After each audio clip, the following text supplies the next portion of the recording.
पिछली वीडियो में हमने आइडियल सॉल्यूशन क्या होते हैं, नॉन आइडियल सॉल्यूशन क्या होते हैं और एजोट्रॉप्स स्थिर क्वाथी मिश्रण क्या होते हैं, इनके बारे में अध्ययन किया। अब इसके बाद हम विलयनों के अणुसंख्य गुणधर्मों के बारे में अध्ययन करेंगे। अणुसंख्य गुणधर्म यानी कॉलिगेटिव प्रॉपर्टीज। अब जैसा कि नाम है इसका, अणुसंख्य यानी ऐसे गुण जो अणुओं की संख्या पर डिपेंड करते हैं, यानी निर्भर करते हैं, उनकी प्रकृति या मात्रा पर निर्भर नहीं करते हैं, वे अणुसंख्य गुणधर्म कहलाते हैं, कॉलिगेटिव प्रॉपर्टीज कहलाते हैं। जैसे हमने कहा इसकी परिभाषा के लिए, जब विलयनों के गुण उसमें उपस्थित विलेय के कणों की संख्या पर निर्भर करते हैं, ना कि उनकी प्रकृति और मात्रा पर, तो उन्हें हम कॉलिगेटिव प्रॉपर्टीज कहते हैं। अब यहाँ पर हम 4 कॉलिगेटिव प्रॉपर्टीज के बारे में अध्ययन करेंगे इस चैप्टर में। एक है वाष्प दाब में आपेक्षिक अवनमन, जो कि हमने पहले पढ़ा था शुरू में इस पाठ में, कि वाष्प दाब में आपेक्षिक अवनमन यानी PO minus PS upon PO, यही तो है आपेक्षिक अवनमन। यानी कि शुद्ध विलायक का वाष्प दाब माइनस विलयन का वाष्प दाब अपॉन शुद्ध विलायक का वाष्प दाब, ये है वाष्प दाब में आपेक्षिक अवनमन, जिसको हम पहले पढ़ चुके हैं। फिर दूसरा है क्वथनांक में उन्नयन। उन्नयन का मतलब क्वथनांक में, बॉइलिंग पॉइंट में वृद्धि होना। और हिमांक में अवनमन। अवनमन का मतलब कमी होना, हिमांक मतलब जमना किसी चीज का। और एक होता है परासरण दाब यानी ऑस्मोटिक प्रेशर। तो अब इसमें हम पहला जो क्वथनांक में उन्नयन है उसके बारे में हम अध्ययन करेंगे।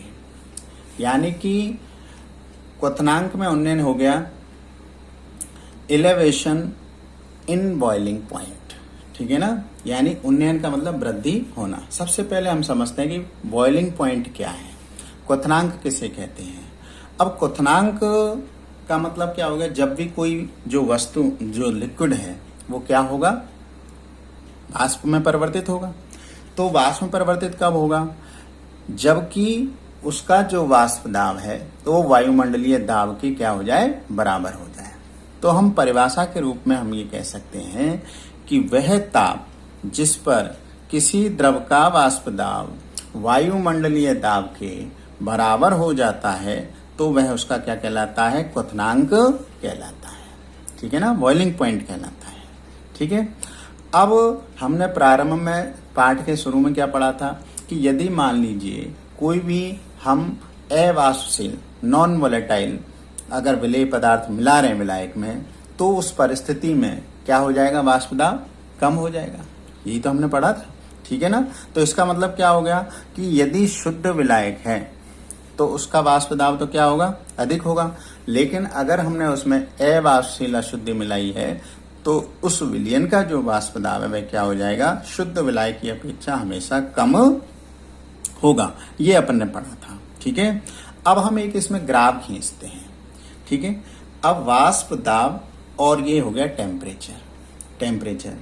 तो हमने एक शुद्ध विलायक के लिए लिया और एक विलयन के लिए लिया, जिसमें कि नॉन वोलेटाइल विलेय पदार्थ घुला हुआ है।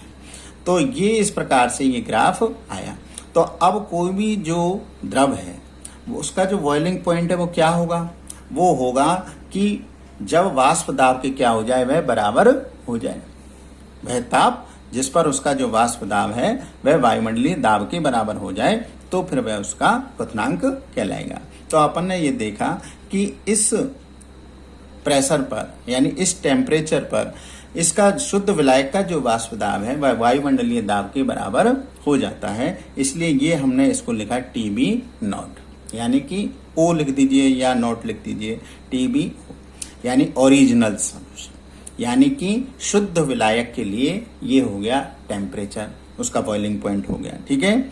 अब विलयन के लिए क्या किया हमने कि हमने देखा कि वो जो वाष्प दाब है क्या हो जाएगा, शुद्ध विलायक की अपेक्षा क्या होगा, कम होगा। तो इसलिए हमें उसे वायुमंडलीय दाब के बराबर करने के लिए उसे और अधिक गर्म करना पड़ेगा। तो आप देख रहे हैं इस प्रकार से ग्राफ आ रहा है। तो ये जो है क्या हो गया, हमने इसको मान लिया TB।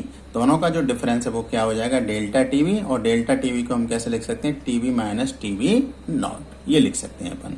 तो अपन ये देख रहे हैं कि टेम्परेचर टीवी नॉट शुद्ध विलायक का बॉइलिंग पॉइंट है, क्वथनांक बिंदु है, ठीक है। अब इसके बाद में विलयन का वाष्प दाब ताप टीवी नॉट पर वायुमंडलीय दाब से बहुत कम है।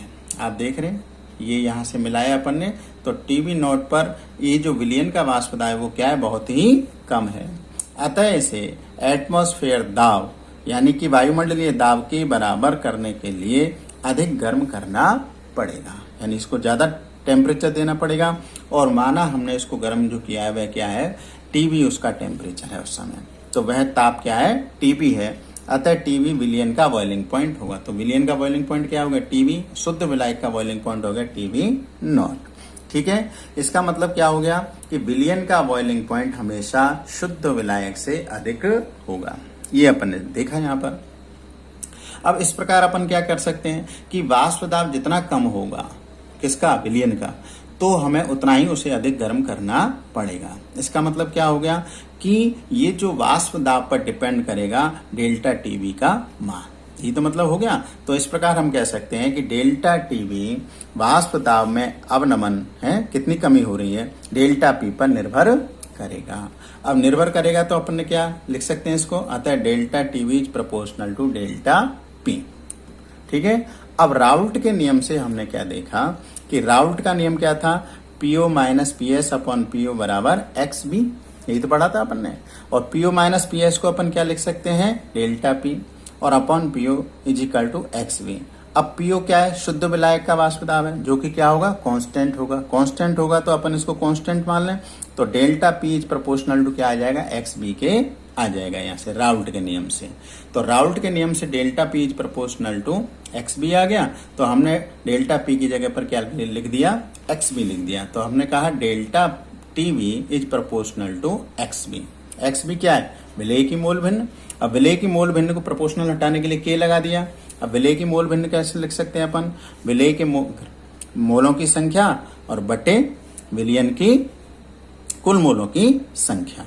तो हमने क्या कहा कि विलेय के मोलों की संख्या को कैसे निकालेंगे, भार बटे अणुभार, W B upon M B upon करेंगे तो विलेय और विलायक दोनों आएंगे। तो मुख्य रूप से जो विलायक है उसको हम यहाँ पर लिखेंगे, तो विलायक का क्या आ जाएगा, विलायक का भार अपॉन विलायक का अणुभार। तो इसको ऊपर ले जाएंगे तो क्या आ जाएगा, into M A upon W A. अब ये जो एम ए है यानी मोलर द्रव्यमान है किसका, विलायक का, वो कैसा रहेगा, कांस्टेंट, निश्चित है। अब इसको हमने इस के साथ मिला दिया तो क्या बन गया ये, के बी और W B upon M B into W A, ठीक है। अब W B upon M B इसको हमने मान लिया 1 मोल, यानी 1 मोल पदार्थ है, विलेय पदार्थ है। और डब्ल्यू ए क्या मान लिया हमने, विलायक का भार है, और वो मान लिया हमने 1 किलोग्राम। तो क्या हो गया इसका मतलब, यदि हमने इसको 1 रखा तो ये किसके बराबर हो गया, delta TV is equal to K B. ये बात होगी। इसका मतलब हो गया कि 1 किलोग्राम विलायक में यदि 1 मोल विलेय को घोला जाए या घोलने पर बॉइलिंग पॉइंट में जो वृद्धि है वो मोलल उन्नयन स्थिरांक कहलाती है। ये जो केबी है इसको अपन क्या कहते हैं, मोलल उन्नयन स्थिरांक। मोलल उन्नयन स्थिरांक इसको कहते हैं। तो इसका मतलब ये जो चीज है डब्ल्यू बी अपन, ये किसके बराबर हो गई, मोललता को डिपेंड करती है, यानी मोललता इसको लिख सकते हैं। तो क्या हो गया, delta T B is equal to K B into M. और मोललता को कैसे लिख सकते हैं अपन, equal to 1000 K B W B upon M B into W A. W B क्या है, विलेय का भार, एम बी क्या है, विलेय का अणुभार, डब्ल्यू ए क्या है, विलायक का भार। ये सब ग्राम में आएंगे। तो इस प्रकार से हम इस फॉर्मूले की सहायता से हम कितनी क्वथनांक में उन्नयन हुआ है उसकी गणना हम यहाँ पर कर सकते हैं। और डेल्टा टीवी की जो वैल्यू है वो क्या हो जाएगी, यानी delta TV is equal to TV minus TV O, ये हो रहा है। अब ये जो मोलल उन्नयन स्थिरांक है इसको हम एक फॉर्मूले से और ज्ञात कर सकते हैं। उस पर कोई सवाल नहीं आता है वैसे, लेकिन फिर भी याद करने के लिए कि के बी बराबर M A R T B square upon delta H vaporization वाष्पन इंटू 1000, जहां पर एम ए क्या है, विलायक का अणुभार है, आर गैस स्थिरांक है, टीवी विलायक का बॉइलिंग पॉइंट है और डेल्टा एच वाष्पन की गुप्त ऊष्मा है या वाष्पन की एंथैल्पी है। तो इस प्रकार से हम क्वथनांक में उन्नयन की गणना कर सकते हैं। इसी प्रकार से जो दूसरा है वह है हिमांक में अवनमन। अब हिमांक में अवनमन की भी गणना हम इसी प्रकार से कर सकते हैं। डिप्रेशन इन फ्रीजिंग पॉइंट, तो इसमें भी हम क्या सेम टू सेम वैसा का वैसा ही है, थोड़ा सा अंतर है इसमें कि वाष्प दाब और टेम्परेचर में हमने एक ग्राफ खींचा है। तो ये इस प्रकार से ग्राफ आया कि एक ऐसे आ गया, ये शुद्ध विलायक के लिए और ये शुद्ध विलयन के लिए, और इसको हमने ऐसे मिलाया। तो अगर यहाँ पर देखें हम तो ये हो गया TF नॉट, ये इसका क्वथनांक बिंदु यानी ये इसका क्या हिमांक बिंदु है, और ये विलयन का है, ये विलयन का और ये विलायक का है। तो अब ये बात आई कि भाई पहले जैसे हिमांक की क्वथनांक की बात कर रहे थे, अब हिमांक की बात करेंगे। हिमांक क्या है नहीं, हिमांक क्या है? तो वह ताप जिस पर पदार्थ की ठोस और द्रव दोनों अवस्थाओं का वाष्प दाब समान होता है। ठीक है ना, कोई भी चीज ठोस में परिवर्तित होगी तो क्या होगी, द्रव से ठोस में बदल रही है, तो ठोस और द्रव दोनों अवस्थाओं का वाष्प दाब समान होता है, द्रव का हिमांक कहलाता है। और हमने क्या पढ़ा कि विलयन का वाष्प दाब, अभी तो बताया था, विलयन का वाष्प दाब शुद्ध विलायक की अपेक्षा कम होता है, अतः विलयन का वाष्प दाब कम ताप पर ही ठोस विलायक के वाष्प दाब के बराबर हो जाता है या हो जाएगा, अतः विलयन का हिमांक शुद्ध विलायक की अपेक्षा हमेशा कम होगा, यानी वो कम टेम्परेचर पर ही जम जाएगा, ये मतलब हो गया। तो हिमांक में जो अवनमन होगा, कमी होगी, वो सेम टू सेम कैसे निकालेंगे अपन, डेल्टा TF फ्रीजिंग बी के लिए बॉइलिंग पॉइंट हो गया, फ्रीजिंग पॉइंट यानी कि डेल्टा TF, तो डेल्टा TF बराबर TF नॉट माइनस TF, ये शुद्ध विलायक का और ये विलयन का है। और जैसे हमने पिछले वाले में किया था उसी प्रकार से यहाँ भी कर सकते हैं, delta TF is proportional to delta P, और इसी प्रकार से पूरा लेके आएंगे तो डेल्टा TF बराबर 1000 KF WB upon MB into WA, जहां पर TF क्या है, विलायक का हिमांक है। ठीक है ना, विलायक का ये क्या है, हिमांक है। तो इसी प्रकार से ये जो KF है ये क्या कहलाएगा, ये कहलाएगा, जैसे वहां पर क्या कह रहा था, हिमांक में यानी उन्नयन मोलल उन्नयन स्थिरांक कहला रहा था Kb का मान, और ये कहलाएगा मोलल अवनमन स्थिरांक। Kf क्या होगा, मोलल अवनमन स्थिरांक। और इसको हम कैसे निकाल सकते हैं, Kf को MARTF square upon delta H गलन इंटू 1000, यानी गलन की एंथैल्पी हो जाएगी, बाकी सब वैसा का वैसा ही है। वहां पर टीवी क्या था, बॉइलिंग पॉइंट था विलायक, यहाँ पर क्या है, विलायक का हिमांक है। तो ये एक और फॉर्मूला है यहाँ पर। अब इसका जो उपयोग है वो हम दैनिक जीवन में कैसे कर सकते हैं वो देखें अपन। तो देखिए एंटी फ्रीज सॉल्यूशन यानी प्रतिहिम, जैसे कार वगैरह में अपन रेडिएटर्स का उपयोग करते हैं ना, इसलिए तो उसमें क्या होता है, H2O plus ethylene glycol is used in radiators.